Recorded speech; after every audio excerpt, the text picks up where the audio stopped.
உங்கள் யாவரையும் தென்னிந்திய திருச்சபை உருவாக்கப்பட்ட திருநாளின் வாழ்த்துக்களை தெரிவித்துக் கொள்கிறேன்.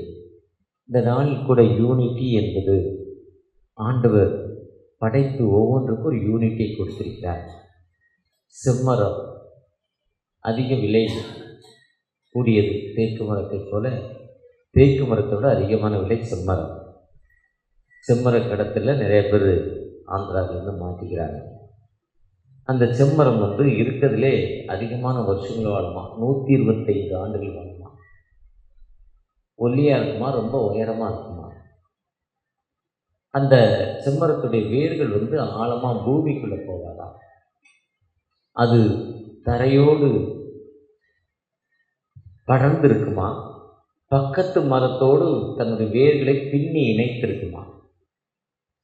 பக்கத்து மரத்தோடு எல்லா மரமும் ஒன்றோடு ஒன்று பின்னி இணைத்திருப்பதால் அதிகமான புயல், அதிகமான காற்று, மழை வர்றப்போ அந்த மரங்கள் கீழே விடாதான். ஆனால் வேர் ஆழமாக இருக்காது.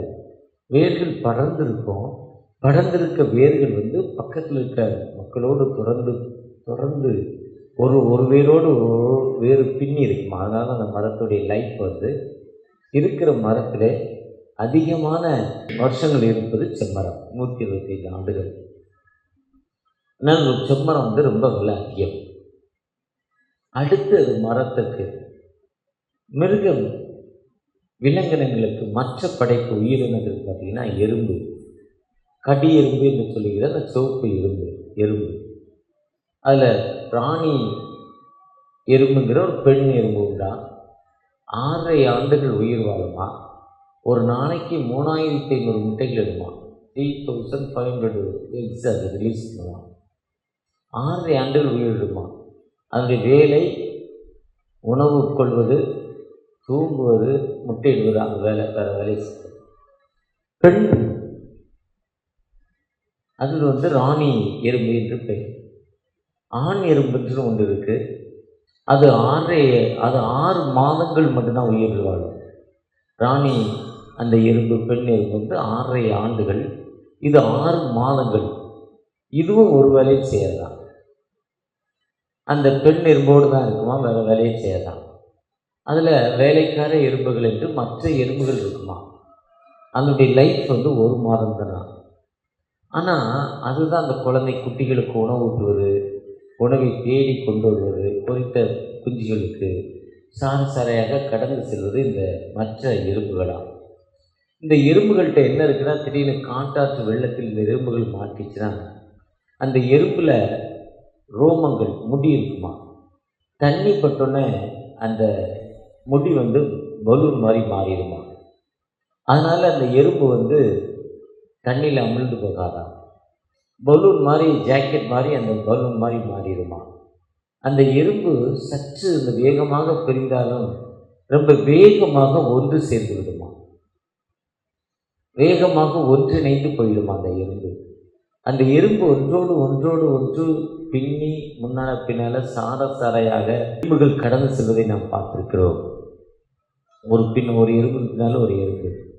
நீங்கள் இதை தட்டி விட்டாலும் தட்டி விட்ட எறும்பு திரும்ப வேகமாக தன் கூட்டத்தோடு இணைந்து கொள்ளும். அது ஒன்றாக இருக்குதான். அதே தான் ஆண்டவர் என்ன சொல்கிறாருன்னா, ஜீசஸுடைய கடைசி ஜெபம் யோவான் 18ஆம் அதிகாரத்தில் கெனரேஸ் அந்த ஆற்றுல அந்த ஆற்றங்கரை ஓரத்தில் அந்த கெத்செமனையில் அவர் ஜெபம் பண்ணதுனால அவர் கடைசியாக பண்ணின ஜெபம் யோவான் 17ஆம் அதிகாரம். அந்த உலகத்தில் தன் தகப்பனை நோக்கி தன்னை இந்த உலகத்தில் 33 ஆண்டுகள் பணி செய்து 33 ஆண்டுகள் அந்த பணியை நிறைவேற்றி தன்னுடைய வாழ்க்கையை அந்த ஆண்டவருக்கு தேங்க்ஸ் கிவிங் சொல்லிட்டு அந்த வாழ்க்கையை முடித்து அவர் சிலுவைக்கு போகணும்னு பண்ண ஜெபம். யோவான் 17ஆம் அதிகாரம் 16ஆம் வசனத்தில் சொல்கிறாரு, நான் இனி உலகத்தில் இல்லை சொல்லிட்டு, நான் உம்மிடத்தில் வருகிறேன், பரிசுத்த பிதாவே, நீ எனக்கு தந்தவர்கள் நம்மை போல ஒன்றாய் இருக்கும்படி நீ அவர்களை உம்முடைய நாமத்தினாலே காத்துக்கொள்ளும். எது பிதாவும் குமாரனும் பரிசுத்தாவியும் ஒன்றாய் இருக்கிறது போல அவர்களும் ஒன்றாய் இருக்க வேண்டும் என்று அந்த 16ஆவது வசனத்தில் சொல்கிறார். 21ஆம் வசனத்தில் சொல்றாரு, அவர்கள் எல்லாம் ஒன்றாய் இருக்கவும், பிதாவே நீர் என்னை அனுப்பினதை உலகம் விசுவாசிக்கிறதற்காக நீர் என்னிலையும் நான் உன்னிலையும் இருக்கிறேன் போல அவர்கள் எல்லாம் நம்மில் ஒன்றாய் இருக்கும்படி வேண்டிக் கொள்கிறேன்.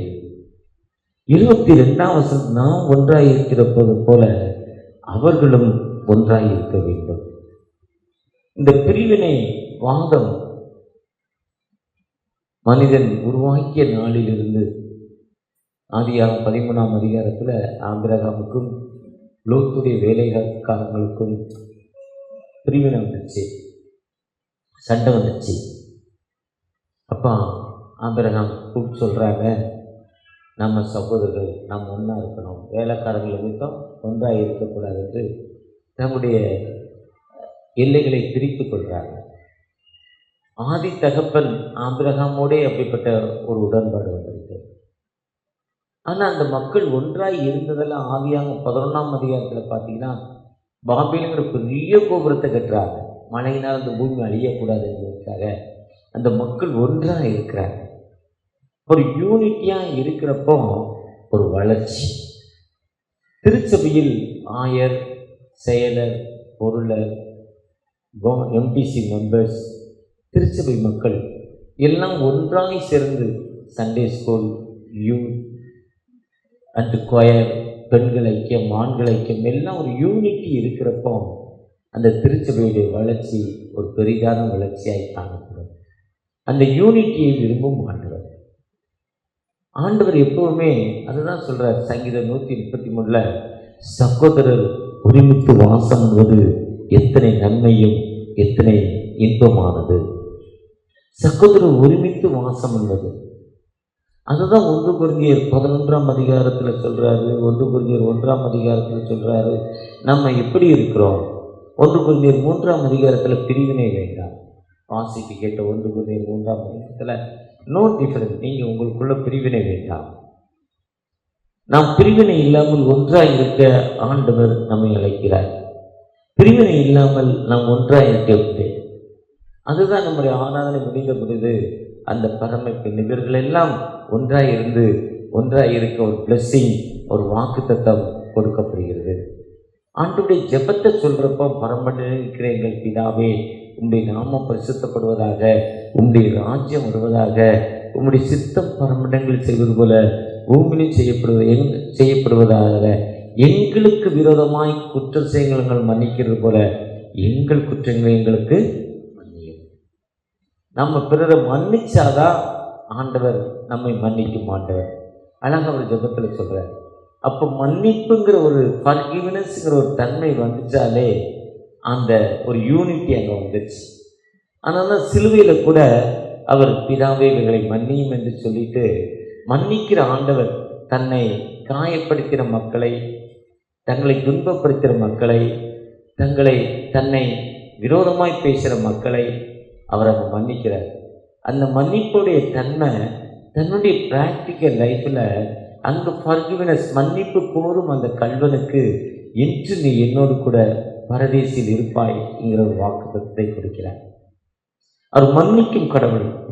அந்த யூனிட்டி வரனா நாம் பிறரை மன்னித்து நாம் ஏற்றுக்கொள்கிற மக்களாய் காணப்படுறப்ப மட்டும்தான் அந்த யூனிட்டி வரும், அந்த மன்னிப்பு வரும். அந்த யூனிட்டி மூலம் நாம் ஒன்றாக இருக்கிறப்போ எல்லா நிலையிலும் நம்மை உயர்த்தும் ஆண்டவர், எல்லா நிலையிலும். ஏன்னா அந்த யூனிட்டி வந்த பொழுதுதான் திருச்சபையில் ஒரு பெரிய எழுச்சி வந்துச்சு. அப்போஸ்தலர் 2ஆம் அதிகாரத்தில் பார்த்தீங்கன்னா அவங்க பயந்து போய் சீஷர்கள் கதவை பூட்டிக்கிட்டு உள்ள இருக்காங்க. உள்ள இருக்க அந்த மக்கள் மத்தியில் பெந்தைக்கோஸ்தே நாள் வந்தபொழுது, அந்த விடுதலை நாள் வந்த பொழுது அவர்கள் ஒன்று கூடி ஜெபிக்கிறப்போ அந்த இடம் அசைந்தது. தூயாவுடைய ஒரு தேற்றரவாளர் அங்கு வந்தார்.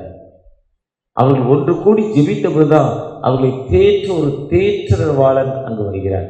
அந்த ஒன்று கூடி ஜெபிக்கிறப்போ நம்முடைய ஒரு பெரிய எழுச்சி. ஒருவேளை இன்னைக்கு இந்தியாவில் இருக்கிற நிலைமை, தமிழகத்தில் இருக்கிற நிலைமை, இந்த அரசியல் சூழ்நிலை, இன்னைக்கு நாம் ஒன்று கூடி ஜெபிக்கிற மக்களாய், நான் அப்போலோவை சேர்ந்தவன் என்றும் இல்லை, நீ கேபாவை சேர்ந்தவனும் இல்லை. ஒன்று கூடி ஜெபிக்கிறப்போ, யாத்திராகம் 4ஆம் அதிகாரத்தை வாசிக்கிறப்போ, மோசே மூலம் ஆரோன் ஐயாவை சந்தித்து ஆரோன்லாம் மக்களை ஒன்று கூடி ஜெபித்த பொழுது ஒரு விடுதலை எண்ணம், ஒரு டெலிவரன்ஸ் திங்கிங் வந்துருச்சு, ஒரு விடுதலை எண்ணம் வந்துருச்சு. அவர்கள் ஒன்று கூடி ஜெபித்த பொழுது ஒரு விடுதலை வந்துச்சு. நீங்கள் நானும் ஒன்று கூடி ஜெபிக்க ஆண்டவர் அழைக்கிறார். நாம் ஒன்று கூடி ஜெபிக்கிறப்போ ஒரு பெரிய எழுச்சியை தரும் ஆண்டவர், ஒரு பெரிய வழிநடத்தலை தரும் ஆண்டவர். அப்படிப்பட்ட ஆண்டவர் நாம் ஒன்று கூடி ஜெபிக்க அழைக்கிறார். ஒருவேளை இன்னைக்கு திருச்சபையில் பிரிவினை என்பது 1831 அக்டோபர் 31 நம்முடைய திருச்சபை ஆசி திருச்சபையிலிருந்து நாம் வெளியே வந்தோம், புரட்சி திருச்சபையாக. ஆனால் இன்னைக்கு ஆசி திருச்சபை இன்னைக்கு ஒரு பெரிய திருச்சபையாக இருக்கு. அதுக்கு அடுத்த ஸ்டேஜில் இருக்கிறது நாம் அறிந்த பிரகாரம் CSI தான், சர்ச் ஆஃப் சவுத் இந்தியா தான் பெரிய சர்ச். ஆசிக்கு ஈக்குவலாக நம்முடைய திருச்சபை நிறைய லுத்ரன் இருக்கு, நிறைய திருச்சபைகள் இருக்கு. இன்னைக்கு இதுக்கு நமக்கு வளர்ச்சி காரணம் என்னன்னா, நாம் 4 திருச்சபைகள் ஒன்றாக இணைக்கப்பட்டதாக சரித்திரம் சொல்லுது. ஆங்கிலிக்கன் திருச்சபை, பிரெஸ்பிரைட்டட் திருச்சபை, மெத்தடிஸ்ட் திருச்சபை மற்றும் திருச்சபை மக்கள் எல்லாரும் இந்த 4 திருச்சபைகள் ஒன்றாக இணைக்கப்பட்டிருக்கு. இதுக்கு இணைக்கப்பட்டதற்கு காரணம் என்னன்னா, டாக்டர் அம்பேத்கர் அவர்கள் இந்தியாவுடைய சட்டத்தை எழுதிய மாமேதை, பின்தங்கின மக்களுக்காக தன் வாழ்வை அர்ப்பணித்தவர். ரொம்ப படிக்க முடியாமல் கிளாஸ்க்குள்ளே அவர் உடலை கிரவுண்டில் உட்கார்ந்து படித்தார். கிரவுண்டில் உட்கார்ந்து சார் அங்கே ஆசிரியர் நடத்துவதை கவனித்து படித்தவர். அந்த மக்களுக்காக தன் வாழ்வை அர்ப்பணித்தார். அப்போ அவர் தாம் தழுவிய மதத்தில் படிநிலைமை காணப்படுகிறது. 4 ஜாதிகளை சொல்லி 1st, 2nd, 3rd, 4th இவங்க இவ்வளோ மரியாதை படிநிலைமை காணப்படுகிறது. மக்கள் மத்தியில் படிநிலைமை காணப்படக்கூடாது என்பதற்காக அவர் தாம் தழுவிய தன்னுடைய தாய் மதத்திலிருந்து புத்த மதத்துக்கு போகிறார். என்னுடைய தாய் மதத்தில் படிநிலைமை காணப்படுகிறது, அதனால் நான் புத்த மதத்திற்கு செல்கிறேன் என்கிறார்.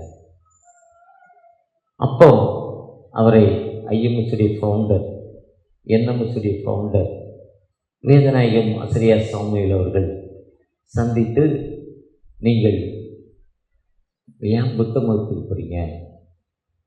ஏழை மக்களுக்கு வாழ்வு கொடுத்தா இயேசு கிறிஸ்து உலகத்துக்கு வந்தார். இருளில் வாழும் ஜனங்கள் பெரிய வெளிச்சத்தை காண்பதற்காக வந்தார். அந்தகாரத்திலும் மரணத்திற்கும் மக்களுக்கு விடுதலை கொடுப்பதற்காக இயேசு கிறிஸ்து வந்தார். கொடுமையான சீரல் மதிலை மோதியடிக்கிற வெள்ளத்தை போல் ஏழைகளுக்கு பலன், திக்கற்ற மக்களுக்கு வாழ்வு கொடுப்பதற்காக இயேசு கிறிஸ்து வந்தார். நீங்கள் ஏன் இந்த புத்த மதத்துக்கு போறீங்க, கிறிஸ்தவத்துக்கு ஏன் வரக்கூடாதுன்னு அவரை சந்தித்து கேட்டார். அம்பேத்கர் சொன்னாரா, நான் எந்த கிறிஸ்தவத்துக்கு வருவது, நான் எந்த கிறிஸ்தவத்துக்கு வருவது? அப்போது இங்கிலாந்து மிஷன், ஆங்கிலிக்கன் மிஷன், பிரெஸ்பிரிட்டேரியன் மற்றும் இப்படி பல மெத்தடிஸ்ட் திருச்சபை மற்றும் சகோதரர்கள் திருச்சபை, பல திருச்சபைகள் காணப்படுது. ஒவ்வொரு இடத்துலையும் ஒவ்வொரு விதமான ஆராதனை. ஆங்கிலிக்கன் திருச்சபைகள் போனீங்கன்னா, என் ஆத்துமாவே கர்த்தரை தோத்திரின்னு சொல்கிறப்போ இங்கிருந்து மக்களை பார்த்து கொண்ட குருவானவர் ஆண்டை பார்த்து திரும்பிக்கணும். ஆங்கிலிக்கன் திருச்சபையில் பிரெஸ்பிரிட்டன் திருச்சபை என்பது ஆட்சியாளர்கள் என்பது குருவானவர் தான் தலைமைத்துவம், அதுதான் பிரெஸ்பிரிட்டன் திருச்சபை. மெத்தடிஸ்ட் திருச்சபை என்பது எல்லா திருமணிகளும் இயேசுவின் பிரசங்கம் போயிடும், எல்லாரும் பிரசங்கம் பண்ணலாம், எல்லோரும் ஆட்சி செய்யலாம். ஆட்சியாளர்கள் திருச்சபை என்பது மக்களுடைய திருச்சபை என்பது எல்லா மக்களும் திருச்சபையில் ஒன்று. அப்போ நான் எந்த திருச்சபைக்கு வருவது? அதுதான் 1 கொரிந்தியர் 1ஆம் அதிகாரத்தில் சொல்கிறார், நான் பவுலை சேர்ந்தவன் என்றும். 2 கொரிந்தியர் 3ஆம் அதிகாரத்தில் 3-4 வசனத்தில் சொல்கிற பிரிவினைகள் என்றும். கலாத்தியர் 3ஆம் அதிகாரம் 28ஆம் வசனத்தில் யூதன் என்றும் இல்லை, கிரேக்கன் என்றும் இல்லை, அடிமை என்றும் இல்லை சொல்கிறார். கொலோசியர் 3ஆம் அதிகாரத்தில் அந்த பிரிவினை இல்லைன்னு சொல்கிறாரு. ஏற்றத்தாழ்வு இல்லை, ஆண்டுடைய பார்வையில் எல்லாரும் ஒன்று தான். ஆண்டுடைய சன்னிதானத்துல ஆண் என்றில்லை, பெண் என்றும் இல்லை, எல்லாரும் ஒண்ணுதான், ஒரு யூனிட்டி தான் சொல்றார் ஆண்டுடைய சன்னிதானத்துல. அப்படி பிரிவினை இல்லைன்னு சொல்லி அவர் அப்போ இந்த திருச்சபைகளை ஒன்றாக இணைக்க வேண்டும் என்று வேதநாயகி மோசையா அவர்கள் முயற்சி செய்து எல்லா திருச்சபை தலைவர்களையும் சந்திக்கிறார். சந்திச்சுதான் church of South India, church of North India 2 பிரிவா அநேக திருச்சபைகளை ஒன்றாக கூட்டி அந்த திருச்சபை மூலம் உருவாக்கப்பட்டதா சர்ச் ஆஃப் நார்த் இந்தியா. ஒருவேளை இன்னைக்கு இந்த சிஎஸ்ஐ உருவாக்கப்பட்டது ஒரு பெரிய ஒரு மாபெரும் புரட்சி.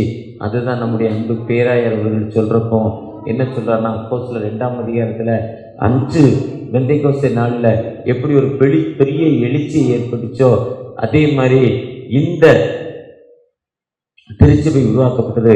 அடுத்த புரட்சி இந்தியாவில் இது கிறிஸ்தவ மக்கள் மத்தியில் ஏற்பட்ட ஒரு பெரிய புரட்சின்னு சொல்கிறாரு. ஒருவேளை நீங்கள் நாங்கள் ஒன்றாய் இருக்க ஆண்டவர் விரும்புகிறார். அதனால நம்ம பகுதியில் ஓசனா பண்டிகையை நாம் ஒன்றாக கூடி அனைத்து திருச்சபைகளும் ஒன்றாக கூடி இயேசுவின் வெற்றி பவனியை கொண்டாடுறோம். எல்லா திருச்சபைகளும் ஒன்றாக இணைந்து போகிறோம். அதற்கு காரணம்னா வேதம் எல்லாம் ஒன்று தான், சமம், ஈக்குவலுங்கிறதான் சொல்கிறார். அதுதான் நம்ம ஒவ்வொரு ஜெபத்திலும் பரமபிதாவே என்று சொல்கிறப்ப சரி, பாவ மன்னிப்பை சொல்கிறப்ப சரி, நீங்கள் எங்களை மன்னிங்க நாங்கள் பிறரை மன்னிக்கிறோன்னு சொல்லி அந்த மன்னிப்பின் அடையாளமாய் நாம் பிறரை மன்னித்து ஏற்றுக்கொள்ள ஆண்டவர் அழைக்கிறார். ஆண்டோடைய சரீரத்தையும் ரத்தத்தையும் பெற்றுக்கொள்ளும் அங்கே ஒரு யூனிட்டி.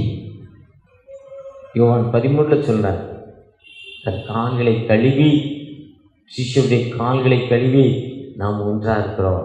ஏற்றத்தாழ்வுகளை சொல்கிறார். அப்படி ஏற்றத்தாழ்வு இல்லாத ஒரு சமூகத்தை உருவாக்க ஆண்டவர் நம்மை அழைக்கிறார். ஒரு விஷயம் கூட கண்களை மூடி தகப்பனை நோக்கி பார்த்தோமா? அன்பின் தகப்பனே, இந்த செப்டம்பர் 27 என்பது தென்னிந்திய திருச்சபை உருவாக்கப்பட்ட ஒரு திருநாளில் உம்முடைய பிரசனை எங்களோடு வரட்டும், உம்முடைய கிருபை எங்களோடு வரட்டும். அப்பா, எங்கள் மனதில் ஒரு யூனிட்டியை தாங்க. எங்கள் குடும்பத்தில் இருக்கிற பிரச்சனை, கணவன் மனைவிக்கு இருக்கிற பிரச்சனை, பிள்ளைகளுக்குள்ளே இருக்கிற பிரச்சனைகள் மத்தியில் எங்களுக்கு ஒரு விடுதலை தாங்க, எங்களுக்கு ஒரு யூனிட்டி தாங்க. எங்கள் திருச்சபையில் நாங்கள் ஒன்றாக இருக்க எங்களுக்கு கிருபை செய்யுங்கப்பா. எங்களை ப்ளஸ் பண்ணுங்க. உங்களுடைய பிரச்சனை எங்களோடு இருக்கட்டும். மீட்பர் இயேசு மூலம் ஜெபம் கேளும் அன்பின் தகப்பனே. வாசம் பண்ணுகிறது எத்தனை நன்மையும் எத்தனை இன்பமும் ஆனது.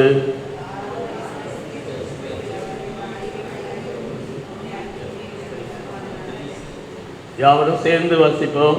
எர்மோன் மேலும் சீயோன் பர்வதங்கள் மேலும் இறங்கும் பனிக்கும் ஒப்பாய் இருக்கிறது. அங்கே கர்த்தர் என்றென்றைக்கும் ஆசீர்வாதத்தையும் ஜீவனையும் கட்டளையிடுகிறார். யாத்திராகமம் 4ஆம் அதிகாரம் வசனங்கள் 27 முதல் 31 வரை. பக்கம் 74. கர்த்தர் ஆரோனை நோக்கி, நீ வனாந்திரத்தில் மோசேக்கு எதிர்கொண்டு போ என்றார். அவன் போய் தேவ பர்வதத்தில் அவனை சந்தித்து அவனை முத்தம் செய்தான். அப்பொழுது மோசே தன்னை அனுப்பின கர்த்தருடைய சகல வார்த்தைகளையும் அவர் தனக்கு கட்டளையிட்ட சகல அடையாளங்களையும் ஆரோனுக்கு தெரிவித்தான். மோசேயும் ஆரோனும் போய் இஸ்ரவேல் புத்திரரின் மூப்பர் எல்லாரையும் கூடி வர செய்தார்கள். கர்த்தர் மோசேக்கு சொல்லிய சகல வார்த்தைகளையும் ஆரோன் சொல்லி ஜனங்களின் கண்களுக்கு முன்பாக அந்த அடையாளங்களையும் செய்தான். ஜனங்கள் விசுவாசித்தார்கள். கர்த்தர் இஸ்ரவேல் புத்திரரை சந்தித்தார் என்றும் அவர்கள் படும் கோத்திரங்களை கண்ணோக்கி பார்த்தார் என்றும் அவர்கள் கேட்டபோது தலை உடைந்து தொழுது கொண்டார்கள் என்பதே வாசிக்கும்படியாக தெரிந்து கொண்ட வேத பாடம் வாசித்தாயிற்று. கிறிஸ்துக்கே மகிமை உண்டாவதாக. ஆமென். 1 கொரிந்தியர் 3ஆம் அதிகாரம் 1 முதல் 15 முடிய. மேலும் சகோதரரே, நான் உங்களை ஆவிக்குரியவர்கள் என்று எண்ணி உங்களுடனே பேசக்கூடாமல் மாம்சத்துக்குரியவர்கள் என்றும் கிறிஸ்துவுக்குள் குழந்தைகள் என்றும் எண்ணி பேச வேண்டியதாயிற்று. நீங்கள் பலவீனர்களானதால் உங்களுக்கு போஜனம் கொடாமல் பாலை குடிக்க கொடுத்தேன். இன்னும் நீங்கள் மாம்சத்துக்குரியவர்களாய் இருக்கிறபடியால் இப்போதும் உங்களுக்கு பலனில்லை. பொறாமையும் வாக்குவாதமும் பேதகங்களும் உங்களுக்குள் இருக்கிறபடியால் நீங்கள் மாம்சத்துக்குரியவர்களாய் இருந்து மனுஷ மார்க்கமாய் நடக்கிறீர்கள் அல்லவா? ஒருவன் நான் பவுலை சேர்ந்தவன் என்றும் வேறொருவன் நான் அப்போலோவை சேர்ந்தவன் என்றும் சொல்லுகிறபடியால் நீங்கள் மாம்சத்துக்குரியவர்கள் அல்லவா? பவுல் யார்? அப்பல்லோ யார்? கர்த்தர் அவனவனுக்கு அருள் அளித்தபடியே நீங்கள் விசுவாசிக்கிறதற்கு ஏதுவாக இருந்த ஊழியக்காரன் தானே. நான் நட்டேன், அப்பல்லோ நீர் பாய்ச்சினான், தேவனே விளைய செய்தார். அப்படி இருக்க நடுகிறனாலும் ஒன்றுமில்லை, நீர் பாய்ச்சுகிறனாலும் ஒன்றுமில்லை, விளைய செய்கிற தேவனாலே எல்லாம் ஆகும். மேலும் நடுகிறவனும் நீர் பாய்ச்சுகிறவனும் ஒன்றாய் இருக்கிறார்கள். அவனவன் தன் தன் வேலைக்கு தகுதியாய் கூலியை பெறுவான். நாங்கள் தேவனுக்கு உடன் வேலையாட்களாய் இருக்கிறோம். நீங்கள் தேவனுக்கு பண்ணையும் தேவனுடைய மாளிகையுமாய் இருக்கிறீர்கள். எனக்கு அழைக்கப்பட்ட தேவ கிருபையின்படியே புத்தியுள்ள சிற்பாசிரியரை போல அஸ்திபாரம் போட்டேன். வேறொருவன் அதன் மேல் கட்டுகிறான். அவனவன் தான் அதன் மேல் இன்ன விதமாய் கட்டுகிறான் என்று பார்க்க கடவன். போடப்பட்டிருக்க அஸ்திபாரமாகிய இயேசு கிறிஸ்துவை அல்லாமல் வேறே அஸ்திபாரத்தை போட ஒருவனாலும் கூடாது. ஒருவன் அந்த அஸ்திபாரத்தின் மேல் பொன், வெள்ளி, விலையேற பெற்ற கல், மரம், புல், வைக்கோல் ஆகிய இவைகளை கட்டினால் அவனவனுடைய வேலைப்பாடு வெளியாகும். நாளானது அதை விளங்க பண்ணும். ஏனெனில் அது அக்கினியாலே வெளிப்படுத்தப்படும். அவனவனுடைய வேலைப்பாடு எத்தன்மை உள்ளதென்று அக்கினியானது பரிசோதிக்கும். அதின்மேல் ஒருவன் கட்டினது நிலைத்தால் அவன் கூலியை பெறுவான். ஒருவன் கட்டினது வெந்து போனால் அவன் நஷ்டமடைவான். அவனோ ரட்சிக்கப்படுவான். அதுவும் அக்னி அகப்பட்டு தப்பினது போல இருக்கும். வாசிக்க முடியாது தெரிந்துகப்பட்ட 2ஆம் வேத பாடம் வாசித்து முடிஞ்சாயிற்று. தேவனுக்கே மகிமை உண்டாவதாக. ஆமென். அறுவடை மிகுதியாலோ இல்லை, அன்பரின் கதறல்